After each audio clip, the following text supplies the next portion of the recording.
Selamat pagi anak-anakku, apa kabarnya? Baik, Pak. Luar biasa.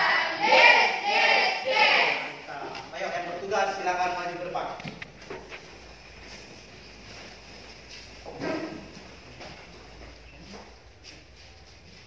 Burung pipit yang kecil, 1, 2, 3. Burung pipit yang kecil dikasihi Tuhan, terlebih diriku dikasihi Tuhan. Bunga bakung di padang diberi keindahan, terlebih diriku dikasihi Tuhan. Burung yang besar kecil, bunga indah warnanya, satu tak terlupa oleh penciptanya.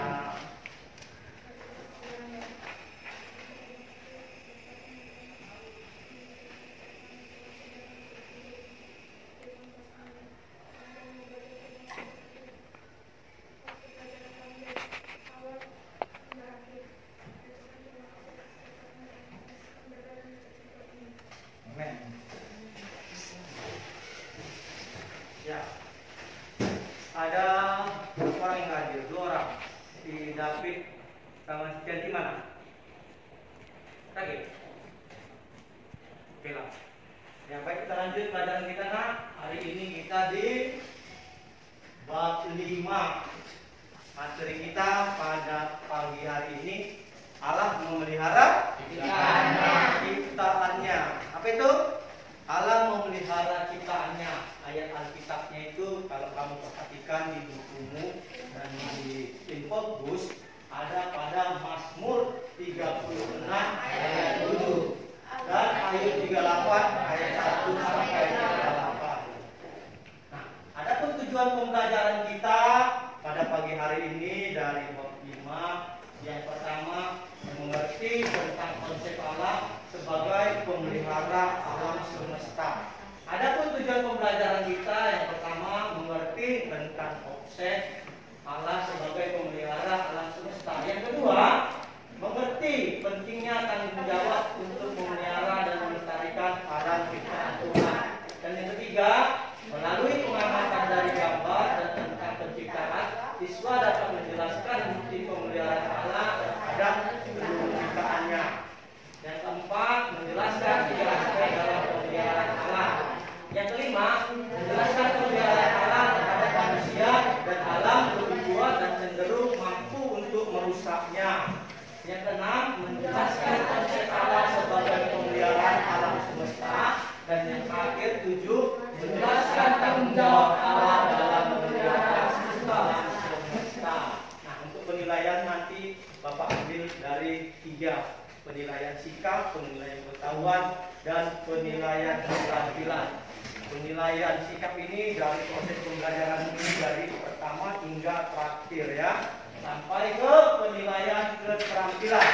Nanti akan Bapak buat pendalaman materi. Kita akan membuat kerja kelompok dan sebuah proyek. Nah, masuk kita ke kegiatan inti. Coba perhatikan. Perhatikan dulu ya. Ini gambarnya ada 2 gambar. Gambar yang pertama pemandangan yang begitu indah, sedangkan gambar yang kedua gambar yang rusak akibat ulah manusia. Ada yang mau bertanya dari gambar ini? Saya ingin bertanya Pak. Apa itu? 1. Bagaimana cara kita memelihara alam seperti gambar nomor 1 yang begitu indah? 2. Apa saja tanggung jawab remaja dalam memelihara alam supaya tidak seperti gambar nomor 2? Iya, ayo tangan dulu buat teman. Pertanyaan si Firman berarti konsentrasi terhadap gambarnya. Lihat, si Firman tadi bertanya apa? Yang pertama, bagaimana bisa warna atau memelihara alam sedemikian indah? Yang sudah pasti yang namanya keindahan itu pasti harus dipelihara. Kita bertanggung jawab atas semua ciptaan Tuhan, tidak merusak, bahkan kita jaga. Itulah caranya. Ya, ini belum tersentuh atau manusia yang memeliharanya. Sehingga gambar yang pertama sudah Tuhan ciptakan cantik, indah, makin lama akan semakin indah. Sama seperti tubuhmu. Kalau nggak merawat, bisa indah nggak? Kan?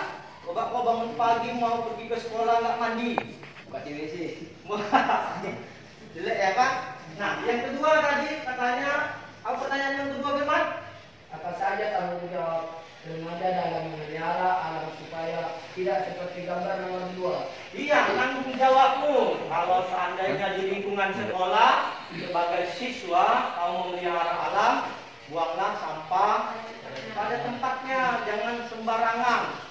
Apalagi menebang pohon, itu pohon-pohon yang kecil bukan jadi tendanganmu, ya, kau tendang kayak sepak bola sehingga putus dia. Jangan membakar sampah hutan sembarangan seperti yang lihat itu akibatnya ulah manusia juga yang merugi. Oke, terima kasih untuk pertanyaannya. Sekarang Bapak yang akan bertanya, ya. Nah, perhatikan pertanyaan yang difokus. Yang pertama, ya, apa yang kamu lakukan ketika melihat temanmu membuang sampah sembarangan atau di lingkungan kelas atau sekolahmu? Dan yang kedua, menurutmu apa dampak negatif untuk manusia menebang pohon sembarangan dan berburu hewan liar dan langka dengan serakah dan sesuka hatinya saja? Dan pertanyaan yang ketiga, bagaimana caramu memelihara alam? Ayo, siapa yang mau menjawab? Saya sudah Kak. Apa itu? Satu, yang saya lakukan buanglah sampah pada tempatnya. Membuang sampah pada tempatnya, kata si kawan ini, ya kan? Nah, Paham. lalu yang kedua, Dua, sampah itu menjadi guntur dan mengakibatkan banjir. Orang-orang nampak akan kena. tiga, Cara saya bertanggung jawab adalah serta melestarikan lingkungan hidup. iya, ayo beri tepuk tangan dulu. Ya. Pertama katanya menegurnya. Ya, itu salah satu bentuk nyata sebagai siswa remaja Kristen yang baik. Kalau orang melakukan kesalahan tidak ditegur, nah itu yang repot ya kan? Ikut-ikutan pula dia itu membuang sampah sembarangan, malah dia membantu. Nah, ini tambah lagi katanya kan? Bukan. Yang kedua tadi, kawanmu katanya bisa mengakibatkan banjir. Betul atau tidak? Menebang pohon sembarangan bisa menyebabkan banjir. Iya, karena pohon yang di hutan itu atau pohon yang besar, ya, itu manfaatnya sangat banyak, menyerap air, melindungi ekosistem alam. Kalau kita rusak, kita tebang, menanamnya butuh waktu bertahun-tahun, menebangnya hanya 5 menit kan? Sudah bisa hutan gundul, mengakibatkan erosi, bahkan banjir. Yang ketiga, bagaimana caramu, kata kawanmu tadi? Apa tadi jawabanmu? Cara saya bertanggung jawab memelihara serta melestarikan lingkungan sekitar. Lingkungan hidup. Ya, semoga yang dijawabnya sesuai dengan perkataan, ya kan? Ayo beritahuan lagi, Pak. Siap-siap, ya kan? Nah, ayo kita lanjut ke ini ada sebuah video. Gak ada suara. Itu di kantong. Bentar, biar hidupkan dulu suaranya. Baik, coba perhatikan ini kisah Nuh.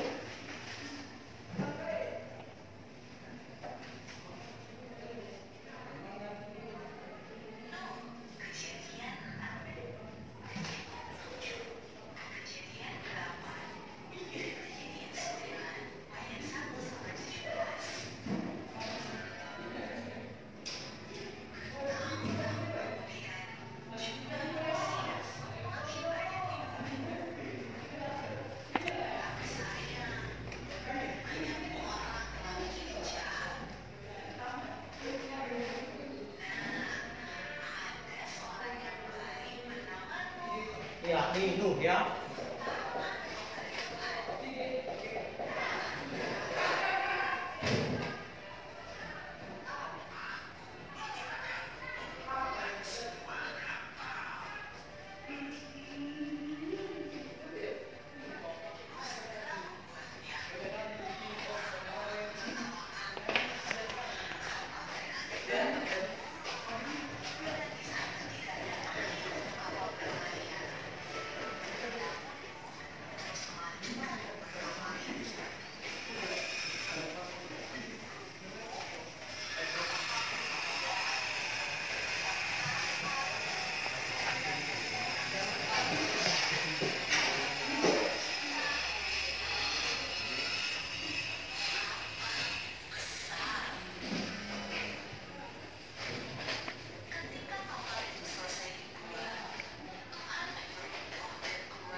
Sem, Ham, dan Yafet.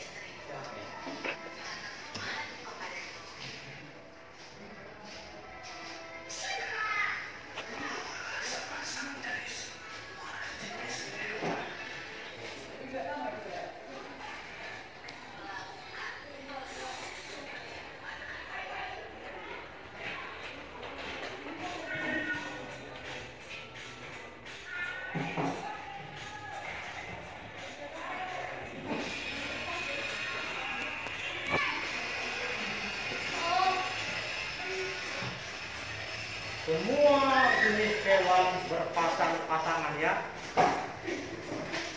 Singa, unta, kuda, harimau,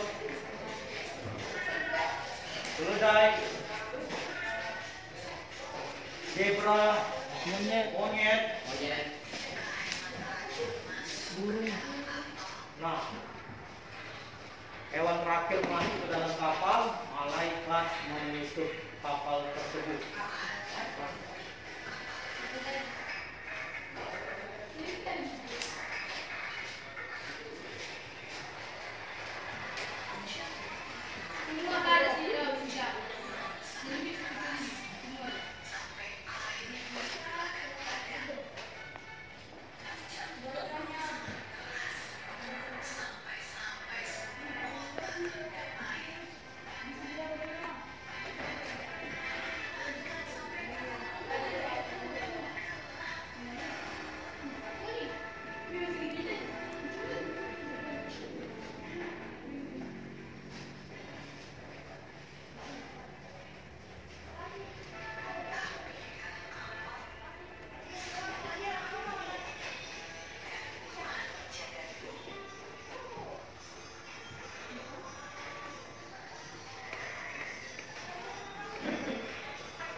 Kalau Tuhan yang tidak menjagamu, mana mungkin ada binatang buas bisa hidup berdamai? Iya, berkompakan atau damai.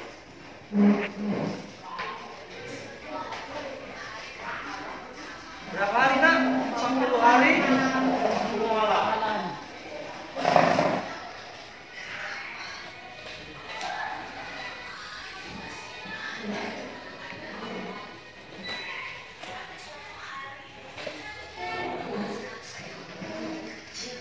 Kenapa burung merpati dilepaskan? Itu melihat lingkungan itu masih ada penghijauan atau masih tergenang air bah, ya kan? Iya.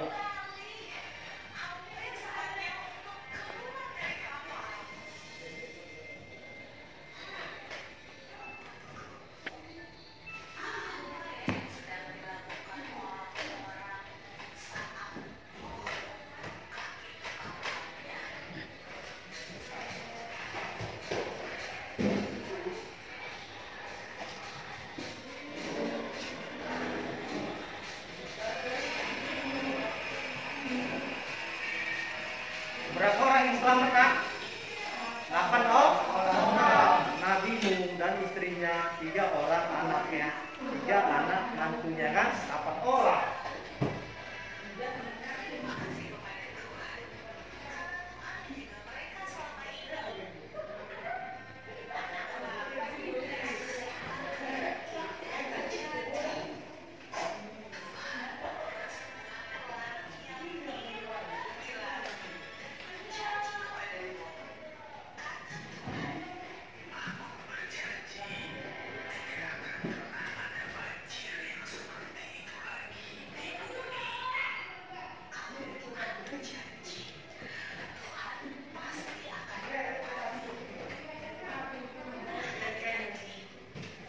Nah, kalau Tuhan sudah berjanji apa katanya?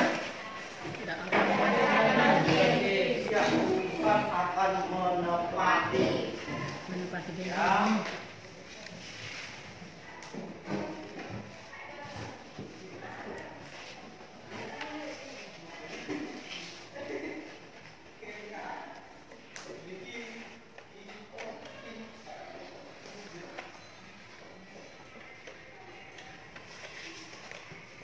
Baik, kita lanjut.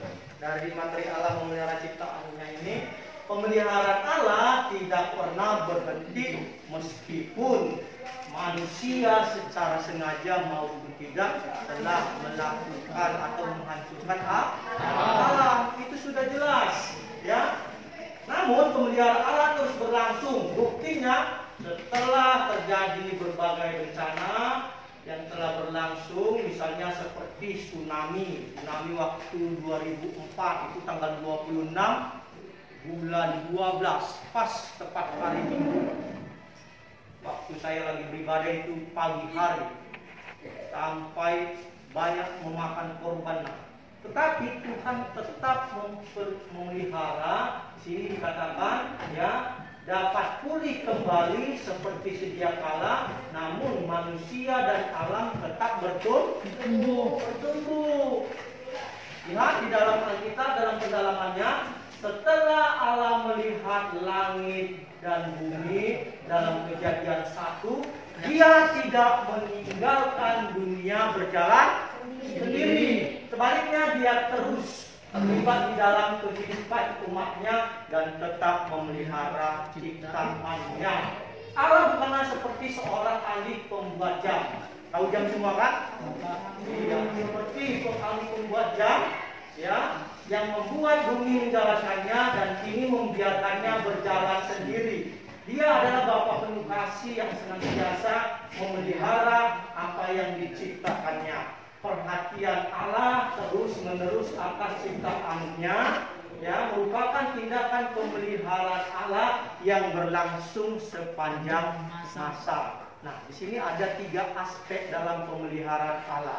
Yang pertama katanya pelestarian, dan yang kedua penyediaan, baru yang ketiga pemerintahan. Coba kita lihat apa itu pelestarian, ya. Coba kamu baca dulu pelestarian kuat. Pelestarian, dengan kuasanya Allah melestarikan dunia yang diciptakannya. Pengakuan Daud itu jelas. Keadilanmu adalah seperti gunung-gunung Allah, hukumanmu bagaikan samudera raya yang hebat. Manusia dan hewan kau selamatkannya Tuhan. Mazmur 36 ayat 7. Dalam terjemahan bahasa Inggris menggunakan kata Putra Yesus Kristus sebagai ditegaskan oleh Rasul Paulus dalam Kolose 1 ayat 17. Ia ada terlebih dahulu dari segala sesuatu ada di dalam Dia.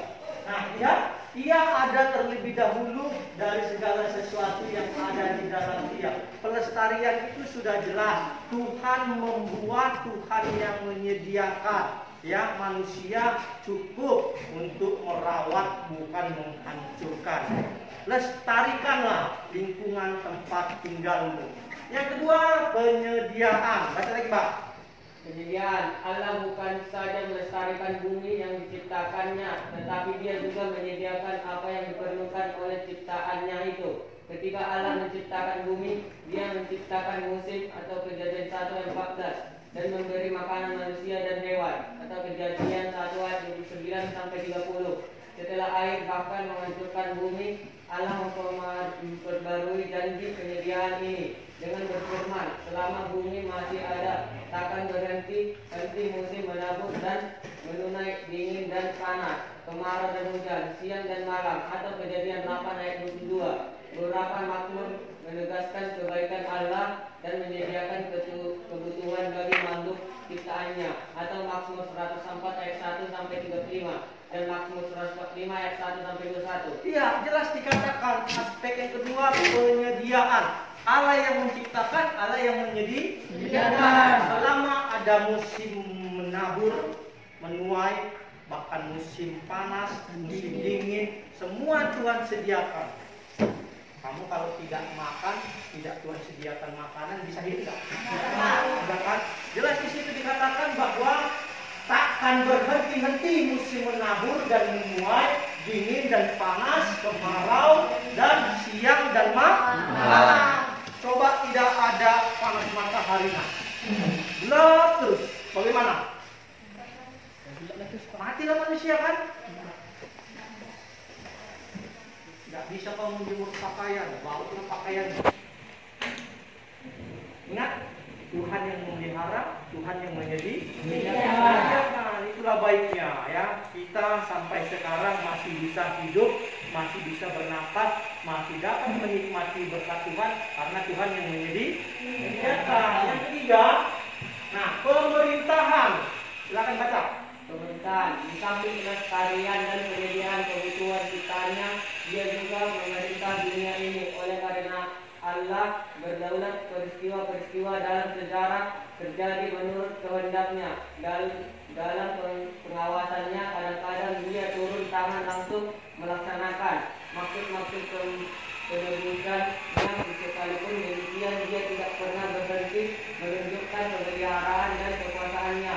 Setelah terjadi bencana kehidupan, terus terjadi, mungkin kamu bertanya, jika Allah menguasai, mengapa ia membiarkan terjadinya bencana dan kerusakan alam? Dosa telah menyebabkan manusia melakukan segala cara demi memenuhi kepentingan dirinya sendiri, termasuk di dalamnya mengeruk alam tanpa batas. Semua hasil bumi, baik yang berasal dari perut bumi, minyak, gas, besi, timah, emas, perak, dan lain-lain, diambil secara serakah, serta pertambangan-pertambangan yang dibuat merusak alam. Hasil hutan diambil sebanyak-banyaknya. Penebangan pohon dan tanaman lainnya menyebabkan hutan menjadi gundul, dan terjadi erosi dan banjir yang tak jarang menyebabkan manusia menjadi korban. Ya, nah di samping pelestarian penyediaan, Tuhan juga memerintah berdaulat atas hidup manusia, ya kan? Makanya kita sebagai manusia, apalagi semua manusia berdosa, jangan sampai kita lebih rakus dan mementingkan diri sendiri. Perhatikan nanti di kemudian kelak bagaimana generasi penerus di bawahmu. Sama seperti seorang nelayan, ya, taat dia terhadap lingkungan hidup yang ada di sekitar kelautan atau tempat yang dia mencari nafkah. Ketika dia mencari atau menjaring, dapat nyangkut yang namanya udang yang lagi bertelur, ya kan? Karena dia tidak serakah, dia sadar supaya lestari alamnya tetap berlangsung, maka udang yang bertelur itu bukan dimasukkannya atau dijualnya, justru malah dilepas. Tujuannya supaya apa? Iya, supaya bertambah banyak dan tetap lestari. Nah, tanggung jawab manusia dalam memelihara alam ini seperti itu di dalam Kejadian 1 ayat 28. Katanya apa, nak? Berpuasa. Tetapi ingat, berpuasa pun manusia tidak boleh rakus, serakah. Yang pertama katanya tidak semena-mena. Yang kedua, kenapa gajah bisa semakin hari semakin punah, bahkan dari hutan bisa masuk ke kota? Akibat manusia serakah. Gajah diburu, ya kan? Diambil apanya? Dia gadingnya supaya dijual. Nah, di sini jelas dikatakan tidak menganiaya binatang atau membunuh kalau binatang itu tidak lestari, tidak berkembang biak, maka dia akan punah. Wah, bahaya. Yang ketiga, ya, penting. Kamu pun kalau nggak dirawat sama orang tuamu, bisa nyaman nggak? Orang tuamu lah kasar sama tiap hari kau ditendangi atau dipukuli, masih tetap mau berada di rumah? Jangan-jangan bisa lari. Nah, begitu juga alam kita, harus kita rawat dan kita lestarikan. Tanggung jawab manusia dalam memelihara binatang itu seperti itu. Cara memelihara hewan peliharaannya, memberi makan, baru dia memberi perawatan dan memberi hadiah. Nah, ini semua yang harus dirawat. Ayo, setelah kamu mendengarkan penjelasan tadi, materinya kita buat kelompok. Semua 13 ya, karena 2 nggak hadir. Kita bagi 2 kelompok saja ya. Nah, kita bagi 2 kelompok. Ada presentasinya nanti seperti ini. Dibagi menjadi 2 kelompok. Setiap kelompok mempresentasikan dengan materi, jelaskan mengapa terjadi kerusakan alam dan akibat akibatnya apa bagi manusia. Bandingkan pula dengan kenyataan yang terjadi di daerah tempat tinggalmu, bagaimana alam di sana, apakah terjadi kerusakan alam dan apa bentuknya. Ya, di daerahmu bagaimana situasi alamnya. Ayo buat 2 kelompok. Ini bagi ayo kita bagi kelompok pertama, ini kelompok kedua. Ayo rapatkan mejanya. Yes. Ya.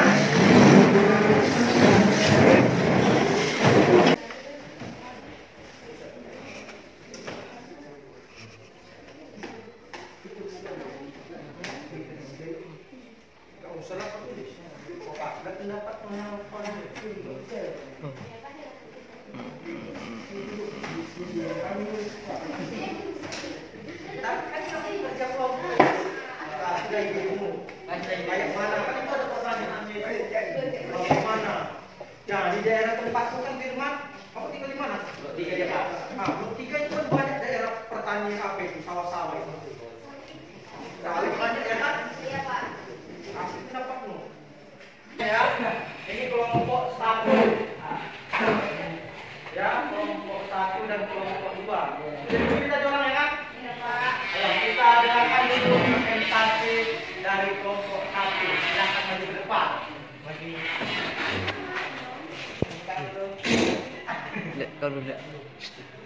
ya, ayo perhatikan semua. Ini kelompok 2 pertama ini. Kau dulu. Ya, presentasikan silakan.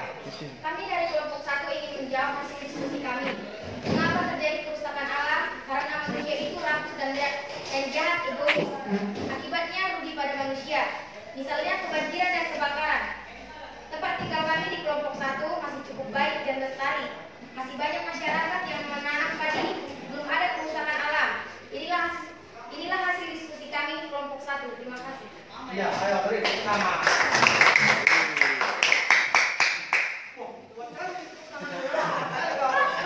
Karena kelompokmu Enggak. tadi kata kelompok 1 di tempat lingkungan mereka katanya masih baik-baik. Ya, puji Tuhan ya kan? Masih banyak di tempat seperti daerah saya itu sudah tidak lestari. Ya, karena di situ ada pabrik. Asapnya itu terkadang mengganggu polusi udara. Mereka berkata tadi yang pertama katanya mengapa terjadi kerusakan alam dan akibat bagi manusia? Apa tadi katanya? Karena dibuang. Ya, kita tadi kebilang kan? Membuang sampah sembarangan. Terus apa? Rakus dan egois. Manusia rakus dan egois. Tahu rakus? Iya, bahasa apanya? Tamak kan? Sudah mau ini, diambil lagi ini. Nggak dipikirkannya dampak ke depannya. Seperti seorang nelayan tadi kan? Itu egois. Kalau egois, udang yang bertelur, diambilnya, dijualnya justru agak lebih mahal kan? Tetapi dia berpikir ke depannya, kalau makan atau jual, maka ini tidak akan berkembang. Oke, mantap. Kita beri tepuk tangan. Yang kedua, siapa? Kita dengarkan dulu presentasi kelompok 2. Kami dari kelompok 2 ingin menjawab hasil diskusi kami. Mengapa terjadi kerusakan alam? Karena manusia tidak dapat memelihara dengan baik. Manusia tidak bertanggung jawab dengan ciptaan Tuhan yang berakibat berdampak bagi manusia. Misalnya membuang sampah sembarangan, berdampak dari banjir, sungai tercemari, tempat tinggal kami ada yang lingkungan tercemari akibat limbah pabrik yang mengintari ke sungai, membuat ikan mati dan lingkungan tercemari. Inilah hasil diskusi kelompok kami. Kelompok berapa? Dua. Oke, tepuk tangan. Tadi kelompok ini berkata bahwa ya etika atau manusia sudah tidak berbuat baik, membuang sampah sembarangan atau menebang pohon. Ya, biasakan ya nak, biasakan hidup dari sekarang untuk membuang sampah pada tempatnya. Contoh di Firman, setelah memakan permen, setelah kamu memakan permen, kalau tong sampahnya jauh ke depan, malas kamu membuang sampahnya, ada baiknya Kantong. ya kan? Ada baiknya dikantongi, bukan malah dibuang sembarangan. Nah, yang perhatikan saja bagaimana alam di sana. Tadi yang kedua berkata bahwa ya ada yang namanya pabrik. Mengakibatkan apa? Ikan mati katanya akibat limbah yang terbuang kan? Betul nggak? Akibat limbah bisa menyebabkan polusi airnya. Ya mungkin limbah pabrik tersebut dibuang ke sungai ya kan? Atau ke dalam perairan sehingga apa? Mengakibatkan yang namanya banjir atau rusak. Kalau kamu nanti jadi pemimpin, berpikirlah bijak, memandang ke depan supaya tidak terjadi hal yang tidak diinginkan. Ayo kita beri tepuk tangan lagi. Saya ambil kesimpulan, ya. Kesimpulan pagi hari ini saya tutup. Perhatikan, Allah adalah pencipta dan pemelihara semua. Sejak kejatuhan manusia ke dalam dosa, keadaan bumi dan manusia tidak lagi. Manusia berdosa selalu ingin untuk memuaskan dirinya sendiri, mengeksploitasi alam dan kepentingan dirinya maupun kelompok. Pemeliharaan alam menjadi prioritas terakhir. Terus dikatakan bahwa bukan yang utama, bahkan dengan menggunakan ayat Alkitab bahwa manusia adalah makhluk mulia yang diberi Tuhan untuk adalah bumi. Ia seolah-olah Manusia diberi hak untuk mengakui alam tanpa memperhatikan.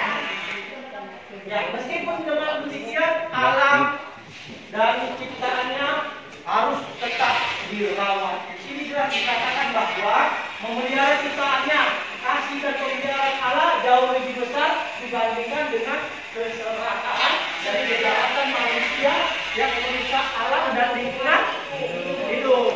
Mulailah belajar supaya kita tetap menjaga lingkungan sekitar kita. Nah, perhatikan bukumu, lihat itu bab 5 halaman terakhir, ya, tugas 1 sampai 10. Ya, halaman 58 ya. 1 sampai 10 kerjakan di rumah, minggu depan saya kumpul. Oke, ada pertanyaan? Baik, kita tutup. Sebelum kita tutup, kita bernyanyi dan berdoa. Nanti yang berdoa kamu ya. Ayo kita bernyanyi. Hidup ini adalah kesempatan. 2, 3 ya.